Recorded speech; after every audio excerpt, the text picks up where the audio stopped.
finding Christ. You can't have a test. You can't have a testimony till you have a test.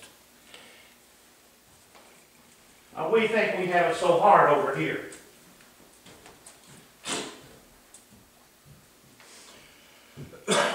And the angel thrust his sickle into the earth, gathered the vine of the earth.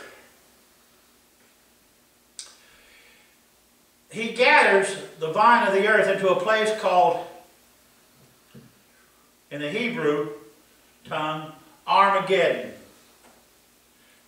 Over, I think a lot of us think I think it some place does tell us, the Valley of Jehoshaphat is where the center of Armageddon is going to be, the Battle of Armageddon.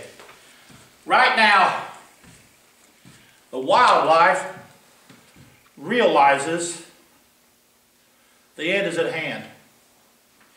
There's more vultures in the Valley of Jehoshaphat right now. If you look around, the world's population of vultures has dwindled because they're all going one place. You want to know why? Dinner's about ready to be served. There's going to be a lot of carnage one day in that valley. Going to be a lot of death in that valley. Going to be a lot of bones to pick in that valley. And the vultures are God's cleanup crew.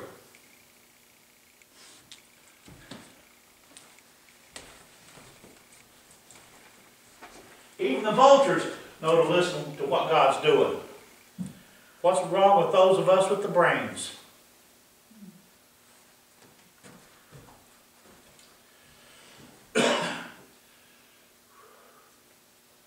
And cast it into the great winepress. This refers to everyone who receives the mark of the beast, and it speaks of eternal hell. This winepress is judgment. This winepress. See, this judgment's fixing to come on the earth.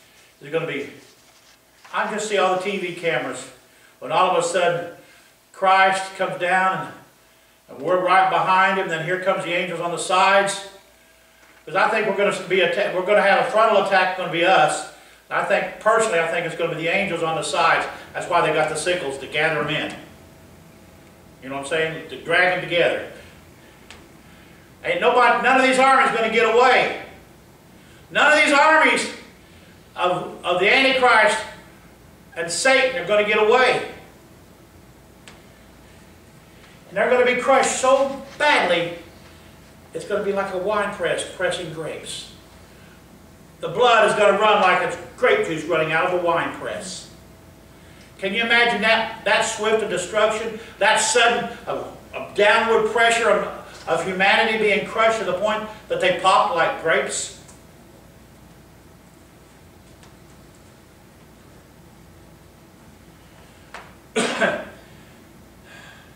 And the wrath of God.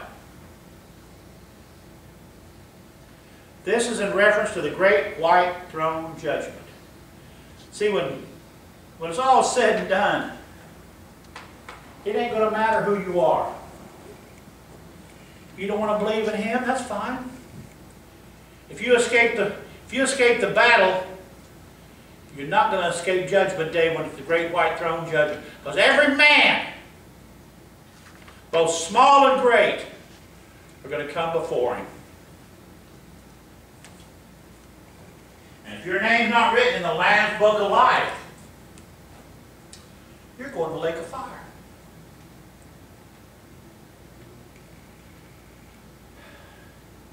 And the winepress was trodden without the city.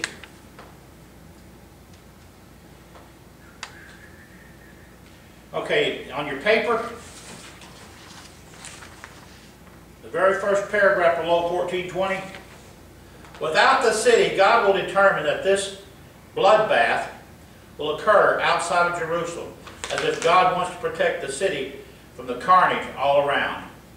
It makes Zechariah 14:1-5 makes clear that Jerusalem will be attacked. See, Satan the Antichrist, and the false prophet, and all the armies are going to be gathered there to destroy Jerusalem, to wipe out Israel off the face of the map. Going to be a lot of Muslims going to be laughing, saying, "We got you now. You got your hundreds of thousands. We got our billions. You got your modern, well, by this time, probably antiquated equipment. But we have the Antichrist on our side. Who have you got, Israel?"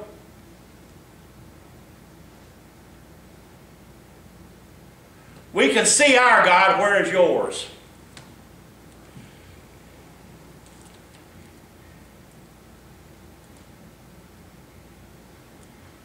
And all that's going to be going on is there's going to be now, I'm sure Israel's going to put up a fight. She's going to put her armies out there. Her allies are going to be on her side if she has any. But when you're talking about all the armies of the world,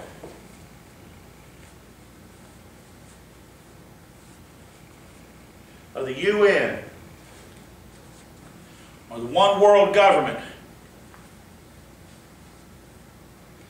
coming up against the little nation of Israel. Israel's not as big, it's about the size of Rhode Island. It's going to get crowded in that little country. You think the 6-Day War was bad, which was a miracle, because they were fighting with planes and tanks that were outdated against the modern Air Force and military equipment that Russia had provided, and they won. That was because of God. But I just see the people of Jerusalem behind their walls thinking, these walls ain't going to protect us from those big guns. These walls ain't going to protect us from those planes they got flying. Those helicopters with those guns on them ain't going to, these walls ain't going to protect us. There's a type called a chain gun. You can have a huge thick block wall and it can sit there and just run around. It'll eat right straight through that block like it's pieces of tin foil.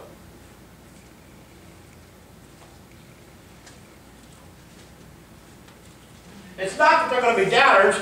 It's just 1 and 1 equals 2, and no matter how you add it up, it's trouble.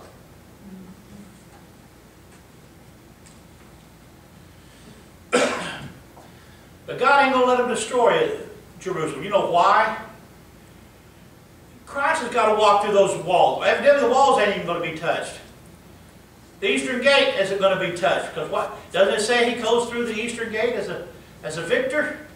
He can't go through something if it's been tore up. He can't walk down the streets if there ain't no streets. He can't sit on the throne of David if the throne of David, where the throne was at is destroyed.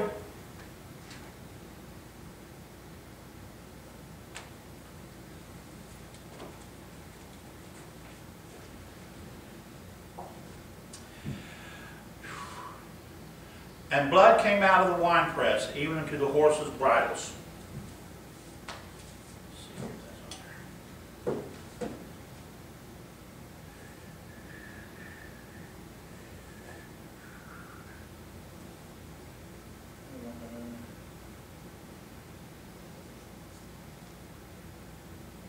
Okay, that's not on there, so let's go with this. On the second page or on the back. You look. The second full paragraph, the first sentence right about. Even unto the horses' bridles, the severity of the slaughter is indicated by the imagery of the blood of those killed in the battle of Armageddon splattering as high about 4 feet of the bridles of the horses involved. Now a horse's bridle.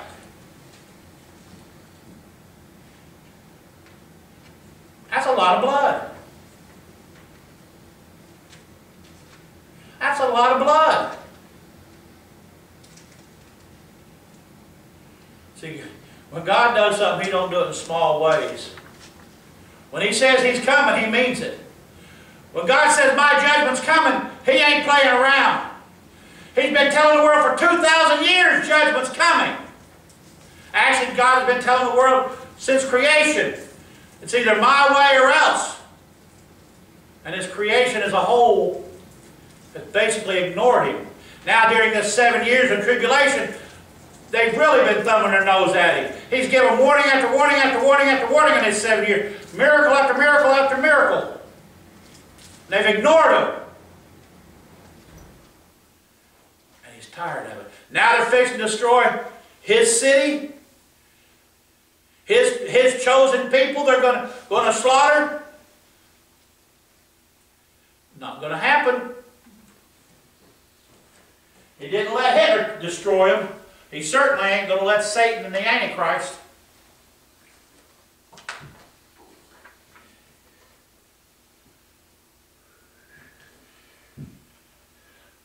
By the space of 1,600 furlongs.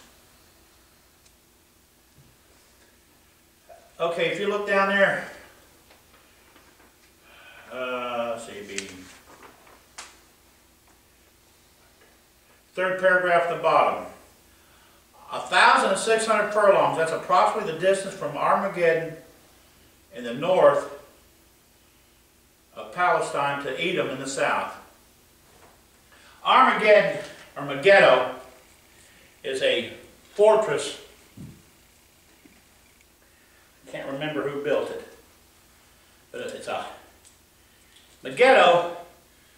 If you remember your history, when Rome took the last of the fighters that was against them after they destroyed Jerusalem, they built that ramp up on that plateau that overlooks the Valley of Jehoshaphat. That's Megiddo.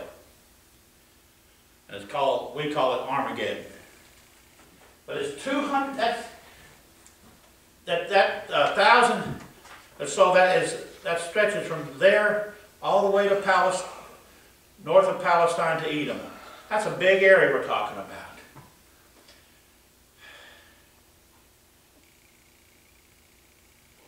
Back up. Anyway.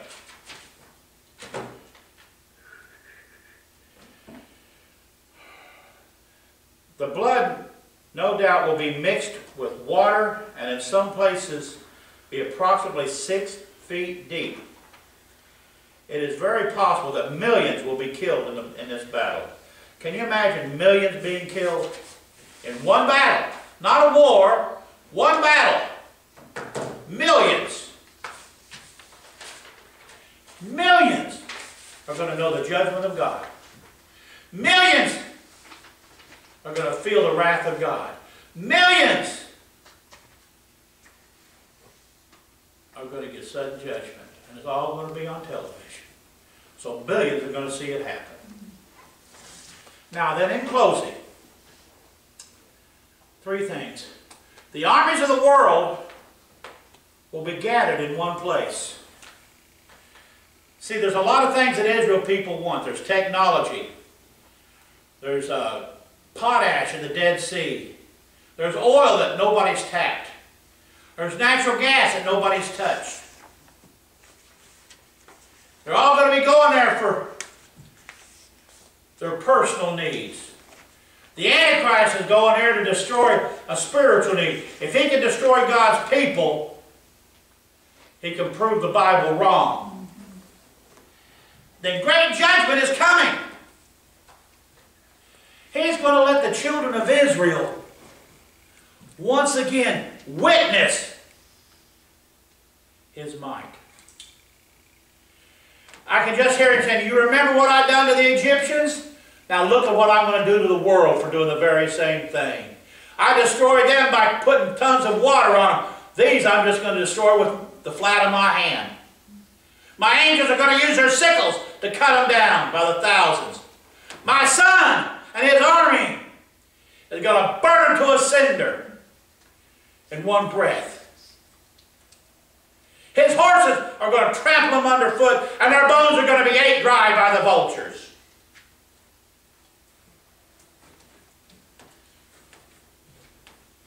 Third, he spares none of the armies of the Antichrist. The only ones he's going to destroy are going to be those that believe in the Antichrist. Those that are following him will be saved. Just like during the flood of Noah, those that followed God were saved. Those that turned their back on him drowned. They drowned. On this battle of Armageddon, those that take up guns and swords against his people are going to pay the price. I don't know about you, but I want to be on the right side of that battle. I don't know about you, but I want to be on my horse of righteousness behind the King of Kings, the Lord of Lords, who's going to walk right in to Jerusalem, a conquering hero. I want to make sure I got the right general telling me what to do. I want to make sure it's the right commander-in-chief. That's right. Making the battle plans.